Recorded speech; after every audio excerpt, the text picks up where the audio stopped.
حضرت عمار بن یاسر کی شہادت۔ عمار بن یاسر رضی اللہ تعالی عنہ کا قتل جنگ صفین میں ہوا۔ اس کی خبر نبی کریم صلی اللہ تعالی علیہ وسلم نے دی تھی۔ بخاری کی روایت ہے کہ نبی کریم صلی اللہ تعالی علیہ وسلم نے فرمایا: ویح عمار تقتلہ الفئۃ الباغیہ یدعوہم الی الجنہ ویدعونہ الی النار۔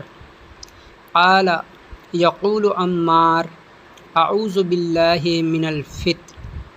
اے عمار، تمہیں ایک باغی گروہ قتل کرے گا، تم ان کو جنت کی طرف بلاؤ گے اور وہ تم کو آگ کی طرف۔ بخاری کی اس روایت کی صحیح تعبیر ہے کہ عمار کو ابن سبا کے باغی گروہ نے قتل کیا۔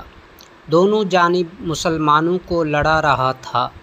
اس بات کی تائید حدیث سے ہوتی ہے کہ عثمان کو منافق قمیص اتارنے کو کہیں گے اور اللہ کے نبی صلی اللہ تعالی علیہ وسلم نے کہا کہ تم اس کو نہ اتارنا۔ سب نے اس سے مراد خلافت کے معزول ہونے کا سبائی ایجنڈا قرار دیا ہے، جس کے سبب ان کی شہادت ہوئی۔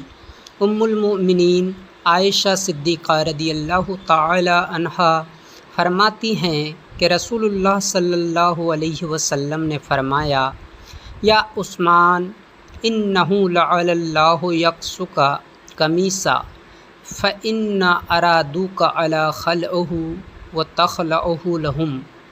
اے عثمان، شاید اللہ تعالیٰ تمہیں ایک قمیص پہنائے، اگر لوگ تم سے وہ قمیص اتروانا چاہیں تو ان کے لیے وہ قمیص نہ اتارنا۔